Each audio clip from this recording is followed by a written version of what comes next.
ಮನೆ ಮೇಲೆ ಬಿದ್ದ ಮರ. ಅರಳಿ ಮರದ ಕೊಂಬೆ 4 ಮನೆಗಳ ಮೇಲೆ ಮುರಿದು ಬಿದ್ದ ಪರಿಣಾಮ ಅಪಾರ ನಷ್ಟ ಸಂಭವಿಸಿದೆ. ತರೀಕೆರೆಯ ಬಾಪೂಜಿ ಕಾಲೋನಿ ನಿವಾಸಿಗಳಾದ ಲಿಂಗಪ್ಪ, ಭಾಸ್ಕರ್, ತಿಪ್ಪೇಶಪ್ಪ ಮತ್ತು ಮಂಜಪ್ಪ ಎಂಬುವವರ ಮನೆ ಮೇಲೆ ಮಧ್ಯಾಹ್ನ ಕೊಂಬೆ ಬಿದ್ದ ಪರಿಣಾಮ ಒಂದೊಂದು ಮನೆಗೂ ಸುಮಾರು 2 ರಿಂದ 3 ಲಕ್ಷ ನಷ್ಟ ಸಂಭವಿಸಿದೆ.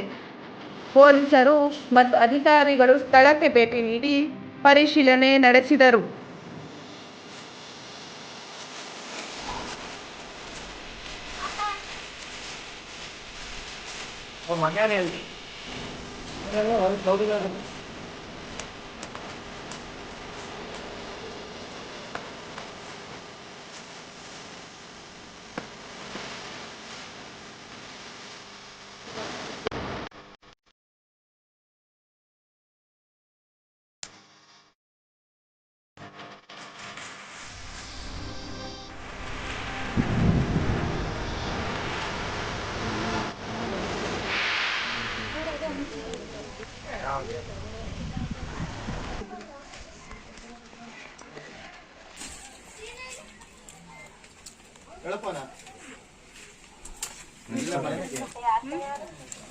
ಎಲ್ಲಿ ನೀನೆಲ್ಲಿದೆ?